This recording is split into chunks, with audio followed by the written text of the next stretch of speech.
नमस्कार दोस्तों, आप सभी का आपके अपने YouTube channel MP study IQ GK के YouTube चैनल पर बहुत स्वागत है। दोस्तों, हम रीजनिंग के इंपॉर्टेंट क्वेश्चनों को लेकर आए हैं जो कि आपके RRB NTPC SSCGD SCMT SSC CPO के एग्जाम में पूछे गए हैं और आने वाले एग्जाम में पूछे जा सकते हैं।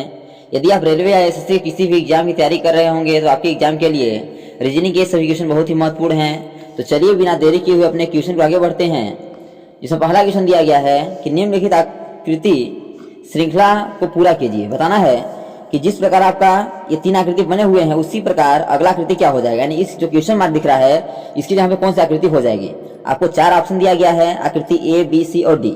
बताना है कि इसके जगह पे कौन सी आकृति सही हो जाएगी। तो पहले आपको आकृति को ध्यान से देखना है। जब आकृति आप देखेंगे तो ये जो आपका दिख रहा है क्या हुआ है, दूसरी आकृति ऊपर चला गया। कहाँ चला गया है?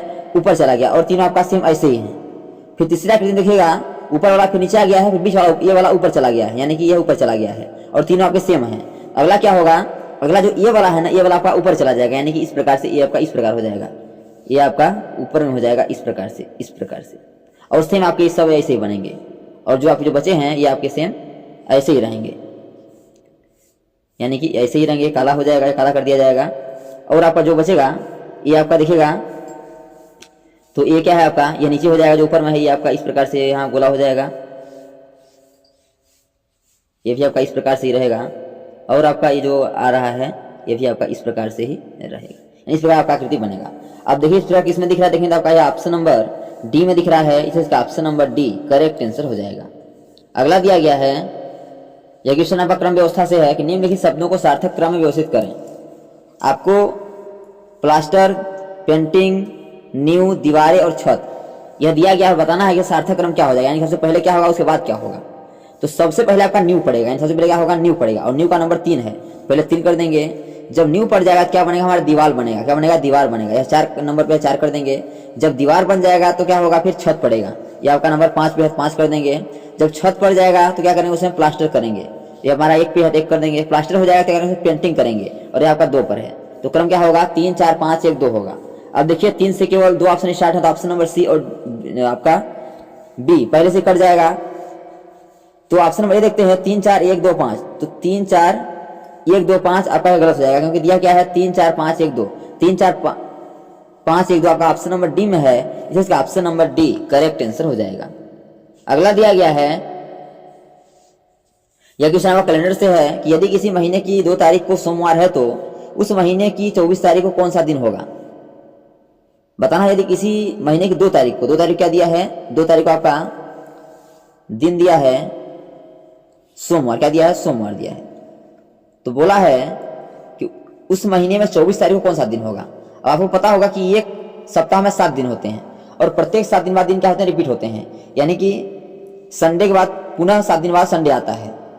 तो प्रत्येक 7 दिन बाद क्या होते हैं, दिन हमारे वही दिन आते हैं, रिपीट दिन होते हैं। तो यदि हम +7 कर देंगे 2 में, क्या हो जाएगा, 9 होगा। 9 तारीख को फिर से क्या होगा, हमारा सोमवार होगा। क्या होगा, सोमवार होगा। फिर 7 करेंगे तो क्या हो जाएगा, आपका 16 हो जाएगा, यानी 16 तारीख को फिर से सोमवार होगा। फिर 7 करेंगे तो क्या हो जाएगा, यदि फिर हम 7 करते हैं तो क्या होगा, आपका यह 23 हो जाएगा, यानी 23 तारीख को फिर सोमवार होगा। क्या होगा, 23 तारीख को पुनः सोमवार होगा। अब पूछा क्या तारीख को, तो 24 तारीख को पूछा है। जब 23 तारीख तक पता चल गया है तो एक दिन और आगे बढ़ जाएंगे, तो 24 तारीख क्या हो जाएगा, आपका सोमवार का मंगलवार आता है। क्या हो जाएगा, आपका मंगलवार हो जाएगा। यानी कि यदि किसी महीने की 2 तारीख को सोमवार है तो उस महीने की 24 तारीख को मंगलवार होगा। और यह आपका ऑप्शन नंबर बी पर है, जिसका option number B correct answer हो जाएगा। अगला दिया गया है, किसी घड़ी में 6:10 हो रहा है, यदि इसे दर्पण में रखते हैं तो प्रतिबिंब समय क्या होगा। तो जब भी आपको दर्पण प्रतिबिंब से क्वेश्चन पूछे, क्या करना है, पहले आपको जो आपका समय दिया गया है उस समय को 11:60 से घटा देना है। तो समय क्या दिया है, 6:10। तो 11:60 में से 6:10 को घटा देंगे तो मिनट से मिनट आपका कटेगा, 60 मिनट में 10 मिनट हो जाएगा, बचेगा 50 मिनट। और घंटा यानी कि 11 घंटे में 6 घंटे घटेगा तो 5 घंटे बचेगा, यानी कि 5:50 हमारा करेक्ट आंसर होगा। और देखें तो आपका ये ऑप्शन नंबर बी पर है, इसका option number B correct answer हो जाएगा। तो दोस्तों, मैं आसानी से विश्वास करता हूँ कि सभी क्वेश्चन आपको अच्छे समझ आ रहे होंगे। यदि क्वेश्चन में कहीं भी डाउट है तो आप लोग कमेंट बॉक्स में जरूर बताइए, ताकि अगले आने वाले वीडियो में डाउट को भी अच्छे से क्लियर कर सकें। और दोस्तों, यदि यह वीडियो आपको अच्छा लगे तो वीडियो को लाइक वो हम दोस्तों में शेयर जरूर करिए, ताकि गवर्नमेंट एग्जाम की तैयारी करने वाले आपके दोस्तों को भी इस वीडियो को लाभ हो सके और एग्जाम में कम से कम समय में रीजनिंग क्वेश्चनों को हल कर पाएं। अगला दिया गया है, यह क्वेश्चन आपका मैथमेटिक्स से है कि दिए गए विकल्पों में से किन दो संख्याओं को आपस में बदलने पर निम्नलिखित समीकरण सही होगा। बताना है जो 8 गुणे 9 डिवाइड 4 प्लस 5 माइनस 3 बराबर 2 है, इनमें से हम किस संख्या को आपस में बदल दें कि हमारा बराबर 2 आ जाए। तो पहले हम ऑप्शन नंबर ए मिला लेते हैं 3 और 9 को, यानी कि 3 की जगह पे 9 कर देना है, 9 की जगह पे 3 को कर देना है। तो 8 फिर गुणे 9 है तो 9 की जगह क्या करेंगे 3 कर देंगे। 3 डिवाइड बाई 4 प्लस 5 माइनस 9, 3 की जगह क्या करेंगे 3 की जगह पे 9 कर देंगे, 9 बराबर में 2 लाना है। तो इसे क्या करेंगे हम बोर्ड मास का रूल से हल करेंगे। तो बोर्ड मास का रूल होता है पहले आपको क्या करना है ब्रैकेट तोड़ना है, ब्रैकेट है नहीं, फिर आप भी नहीं है, फिर क्या करना है आपको डिवाइड करना है। तो डिवाइड क्या करेंगे तो 8 गुणे 3 डिवाइड होगा नहीं तो क्या करेंगे बटन कर देंगे, फिर कट जाएगा प्लस 5 माइनस 9 बराबर 2 लाना है हमें। देखिए 4 दूना 8 यानी 2 बार कट गया यह, तो क्या बचा हमारा 2 गुणे 3 प्लस 5 माइनस 9 बराबर 2 में लाना है। इसे और आई करेंगे क्या हो जाएगा, फिर क्या करना है अब डिवाइड तो हो गया मल्टीप्लाई करना है। तो 3 दूना 2 3 6 हो जाएगा आपका, यह क्या हो गया 6, फिर प्लस 5 माइनस 9 बराबर 2,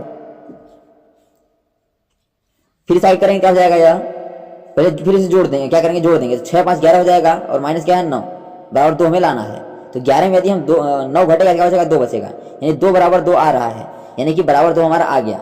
जब बराबर 2 आ गया तो किस ऑप्शन के आपके संख्याओं को चेंज करने से आया है, तो ऑप्शन नंबर ए में जो दिया गया है 3 और 9, यानी 3 और 9 को यदि आपस में चेंज कर देते हैं तो हमारा आंसर आ जा रहा है। इसका ऑप्शन नंबर जो ए है यही आपका करेक्ट आंसर हो जाएगा। अगला दिया गया है यह क्वेश्चन आपका शब्द एनालॉजी से है कि नीचे दिए गए विकल्पों में से संबंधित शब्द को चुनिए। बताना जिस प्रकार पढ़ना का संबंध ज्ञान से है उसी प्रकार कार्य का संबंध किससे हो जाएगा। आपको 4 ऑप्शन दिया गया है, काम, अनुभव, निर्माण या करना। तो जिस प्रकार हम पढ़ते हैं तो ज्ञान मिलता है, उसी प्रकार कार्य करते हैं तो हमें अनुभव मिलता है। क्या मिलता है तो अनुभव मिलता है। जब अनुभव मिलता है तो अनुभव किस ऑप्शन में देखें तो आपका ऑप्शन नंबर बी में है, जिसका option number B correct answer हो जाएगा। अगला दिया गया है अर्जुन उत्तर दिशा में 15 किलोमीटर जाता है, फिर बाएं मुड़कर 10 किलोमीटर जाता है, फिर से बाएं मुड़कर 15 किलोमीटर जाता है। तो बताइए अर्जुन प्रारंभिक बिंदु से कितनी दूरी पर है। यह क्वेश्चन आपका दिशा एवं दूरी से है। तो सबसे पहले क्या करना है आपको समझना पड़ेगा दिशा किस साइड होता है। तो पहले आपको प्लस का चिन्ह बना लेना है, ऊपर उत्तर होता है, नीचे आपका दक्षिण, इस साइड आपका इस साइड पूर्व होता है और आपका पश्चिम होता है, ये आपको पता है। अब देखिएगा बोला है कि अर्जुन जो है उत्तर दिशा में 15 किलोमीटर जाता है, मान लेते हैं अर्जुन है, क्या है यह अर्जुन है, और यह उत्तर दिशा ऊपर की ओर, उत्तर कहाँ है ऊपर की ओर है, तो ऊपर की ओर कितना जाता है उत्तर दिशा में आपका ऊपर दिशा में जा रहा है आपका यह 15 किलोमीटर, कितना जा रहा है 15 किलोमीटर। फिर बाएं मुड़ता है, जब ऊपर जा रहा है इस साइड जा रहा है, जब बाएं मुड़ेगा तो किस साइड हो जाएगा और वह इस साइड हो जाएगा, इस साइड। फिर क्या होगा यहाँ से बाएं मुड़ेगा, कितना जाता है बाएं मुड़ के, यहाँ से बाएं मुड़ेगा और 10 किलोमीटर जाएगा, कितना जाएगा 10 किलोमीटर जाएगा। फिर से बाएं मुड़ेगा 15 किलोमीटर जाता है, जब इस साइड जा रहा है और पुनः बाएं मुड़ेगा फिर से इसी साइड आएगा, इस साइड, और 15 किलोमीटर जाता है, यानी कि इसके बराबर हो जाएगा, कितना हो जाएगा 15 किलोमीटर। तो बोला है प्रारंभिक बिंदु से कितनी दूरी पर है, इस बिंदु से वह कितनी दूरी पर है। हमें कौन सा दूरी बताना है, हमें जो आपका यह बिंदु दिख रहा है ना यहाँ से यहाँ के बीच की दूरी बताना है। तो जब ऊपर में यदि 10 किलोमीटर है तो यहाँ भी यहाँ से दूरी क्या हो जाएगा 10 किलोमीटर हो जाएगी, यानी क्या हो जाएगी 10 किलोमीटर हो जाएगी। तो प्रारंभिक बिंदु से कितना दूरी पर है 10 किलोमीटर दूरी पर है, और यह ऑप्शन नंबर ए में दिख रहा है, इसका option number A correct answer हो जाएगा। अगला दिया गया है असंगत अक्षर समूह का चयन करें। बताना है PDE, SEA, JKD, HBJ। इसमें बताना असंगत कौन सा। असंगत का मतलब होता है कि जो आपके 4 ऑप्शन में से 3 ऑप्शन एक ही लॉजिक को फॉलो करेंगे, एक ऑप्शन अलग होगा, हमें उस अलग की पहचान करना है। तो सबसे पहले ध्यान समझिएगा क्या करने की वजह से नंबरिंग कर लेते हैं। P आता है आपका 16 पे, क्या आता है 16 नंबर पे, P आता है 16 पे, इसका कर लेते हैं, P आता है 16 पे, D आता है 4 पे, E आता है 5 पे। फिर देखिएगा इसे करते हैं ऑप्शन नंबर बी को, यस आता है आपका 19 पे, ई आता है 5 पे, ई आता है 1 पे। दूसरा देख लेते हैं, जे आता है 10 पे, के आता है 11 पे, डी आता है 4 पे। आगे देखिएगा यस आता है 8 पे, बी आता है 2 पे, जी आता है आपका 2 पे और जी आता है आपका 10 पे। अभी आपको यहाँ से कुछ समझ नहीं आ रहा होगा क्योंकि 6 4 5 9 5 1 10 11 4 8 2 10, इसमें कोई आपका लॉजिक समझ नहीं आ रहा है। अब क्या करिए, इन्हें आपस में दिया संख्या को जोड़ देते हैं, क्या हो जाएगा 16 4 20 5 25, क्या हो जाएगा 25 हो जाएगा। इसे जोड़ेंगे क्या हो जाएगा 19 24 25, क्या हो जाएगा यह भी 25 हो जा रहा है। इसे जोड़ देते हैं तो 11 10 21 24, क्या हो जाएगा 25 हो रहा है, इसको जोड़ने 25 हो रहा है। फिर से जोड़ते हैं 10 10, क्या हो जाएगा यह 20 हो जाएगा। अब देखिएगा यदि option number A B C को जोड़ रहे हैं उसको नंबरिंग करके तो हमारा 25 हो रहा है, लेकिन ऑप्शन नंबर यदि डी को नंबरिंग करके जोड़ रहे हैं तो क्या हो रहा है 20 हो रहा है। तो अब अलग की पहचान आपका बहुत ही आसान हो गया। और अलग कौन सा है दिख रहा है आपको? अलग आपका ऑप्शन नंबर डी है, क्योंकि जोड़ने पर क्या आ रहा है इसमें 20 आ रहा है, आना कितना चाहिए 25 आना चाहिए, इसलिए इसका ऑप्शन नंबर जो डी है ना यही आपका करेक्ट आंसर हो जाएगा। अगला दिया गया है एक निश्चित कुल भाषा में फोर्स को 83052 लिखा जाता है, गेम्स को 42761 लिखा जाता है और फॉर्म को 08957 लिखा जाता है, तो उसी कुल भाषा में सी का को कैसे लिखा जाएगा? तो जैसे ये क्वेश्चन दिखता है सी, तो वो लोग क्या करते हैं, सी का कोड कौन सा है आपका 5 है, तो 5 को आंसर देके आगे बढ़ जाते हैं, लेकिन नहीं यह गलत हो जाएगा। अब गलत कैसे होगा, चलिए इसे समझाते हैं कि सही आंसर क्या होगा। तो पहले क्या करना है आपको, कॉमन ढूंढना है, यानी कि फोर्स, गेम्स और फॉर्म में से कॉमन ढूंढना है। तो ठीक है, इसमें से एफ मिल रहा है, एफ काट दीजिए, कॉमन मिल रहा है। जब इन दोनों कॉमन मिल गया क्या करिए, 8 इसमें कॉमन देखिए संख्या क्या मिल रहा है, तो संख्या में 8 यहाँ मिल रहा है और 8 यहाँ मिल रहा है, 8 काट देते हैं। फिर कॉमन क्या मिला, तो ओ मिल रहा है, तो ओ देखिएगा यहाँ भी ओ मिल रहा है। फिर दोनों में कॉमन क्या मिल रहा है, 0 मिल रहा है, तो 0 काट दीजिए, आगे देखिएगा। फिर क्या आर है इसमें, तो आर इसमें कॉमन किससे मिल रहा है, तो आर देखिए आर से भी मिल रहा है, यहाँ भी आर मिल रहा है। फिर नंबर कॉमन क्या मिल रहा है, तो नंबर कॉमन देंगे तो आपका 5 मिला, 5 भी काट देंगे। लेकिन आपको यदि हम अक्षर का कॉमन इन दोनों से लेंगे, फोर्स और फॉर्म में, तो यदि अक्षर का कॉमन भी उन्हीं से लेना है। अब देखिए क्या है, फिर आपका कॉमन क्या मिल रहा है, इसमें यू एम है, इसमें यू एम है ही नहीं। अब देखिए हम गेम्स में देखते हैं कॉमन क्या मिल रहा है, इसमें से फोर्स और गेम्स में से इसमें ई कॉमन मिल रहा है, क्या मिल रहा है, ई कॉमन मिल रहा है दोनों में। जब ई कॉमन मिल रहा है तो अक्षर दिखेगा, इसमें अक्षर कॉमन 2 मिल रहा है, क्या मिल रहा है 2 मिल रहा है। अब देखिएगा इसमें हमारा सी बचा है और सी के लिए कोड क्या बचा है, 3 बचा है, तो जो सी का कोड क्या हो जाएगा 3 हो जाएगा। अब इस प्रकार से कॉमन निकाल के आप आंसर दे सकते हैं। जो ऑप्शन नंबर बी पर 3 दिया गया है वही आपका करेक्ट आंसर हो जाएगा। अगला दिया गया है कि नीचे दी गई श्रृंखला श्रेणी में प्रश्न चिन्ह के स्थान पर कौन सी संख्या होगी, बताना है। 13 से 104, 104 से 52, 52 से 416, 416 से 208, 208 से 16 से 64, अगला क्या होगा?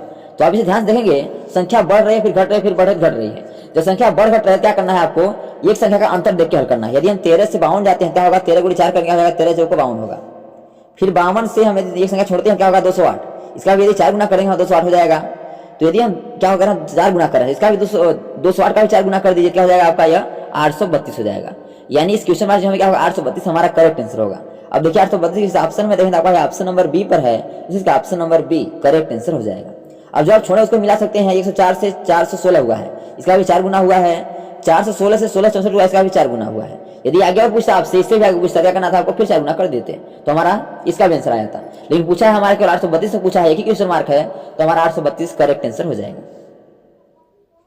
अगला दिया गया है कि ये की पासे की स्थितियां दर्शाई गई हैं, संख्या 3 के विपरीत कौन सी संख्या होगी, बताना। जो आपका 3 है ना, इसके विपरीत कौन सी संख्या होगी।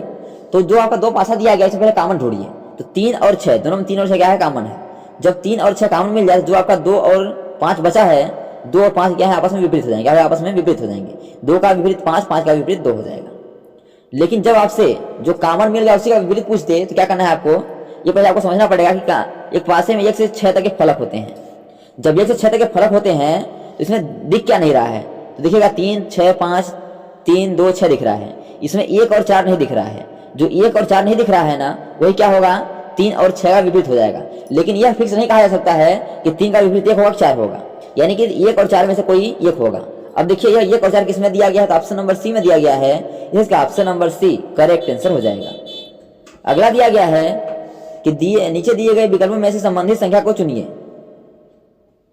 बताना। जिस प्रकार 2025 का संबंध 45 से, उसी प्रकार 3025 का संबंध किससे हो जाएगा। तो सबसे पहले आपको समझना पड़ेगा कि 2025 का संबंध 45 से किस प्रकार है। जिस प्रकार 2025 का संबंध 45 से है, उसी प्रकार 3025 का भी निकाल लेंगे। यदि इन्हें आपस में जोड़ देते हैं क्या हो जाएगा, 2, ध्यान समझिएगा, इन्हें आज आपस में जोड़ देते हैं तो ये हो जाएगा आपका 2, 2, 4, ये आपका हो जाएगा 9 हो रहा है, 9 हो रहा है। जब 9 हो रहा है तो पूरे 5 कर देंगे, 9, 5, 45 हो जाएगा। उसी पर ऐसे भी जोड़ देंगे क्या हो जाएगा, 5, 5, 10 हो जाएगा। यानी 10 को 5 से गुणा करेंगे हो जाएगा 10, 50, 50 हो जाएगा। लेकिन 50 किसी ऑप्शन में नहीं है, यानी कि इस लॉजिक से हमारा आंसर नहीं आएगा। अब क्या करेंगे आपको, जब इस लॉजिक आंसर नहीं आ रहा है तो आप देखेंगे कि जो आपका 2025 है ना, किसका स्क्वायर है। यदि हम 45 का स्क्वायर करेंगे तो हमारा 2025 हो जाएगा, यानी 45 का क्या होता है 2025 होता है। जब 45 का स्क्वायर 2025 होता है, उसी प्रकार हमें देखना है कि 3025 किसका स्क्वायर है। तो 3025 है ना आपका 55 का स्क्वायर है, किसका स्क्वायर है 55 का स्क्वायर है। तो अब जो आपका 55 है ना, वही आपका करेक्ट आंसर हो जाएगा। और आपका ऑप्शन नंबर ए में है, इसका option number A correct answer हो जाएगा। तो दोस्तों thanks for watching this video. यह वीडियो कैसा लगा कमेंट बॉक्स में जरूर बताइएगा। और इसी प्रकार के ऑल गवर्नमेंट एग्जाम में पूछे जाने वाले GK, GS, math, reasoning, Hindi, current affairs और लूसेंट संबंधी क्वेश्चनों पाने के लिए हमारे यूट्यूब चैनल को लाइक, शेयर, सब्सक्राइब कर बेल आइकन को प्रेस करना भूलिएगा, ताकि जब भी नई वीडियो अपलोड हो सबसे पहले नोटिफिकेशन तक पहुंचे। तो आज तक के लिए इतना ही, मिलते हैं नेक्स्ट वीडियो में, तब तक के लिए जय हिंद, वंदे मातरम।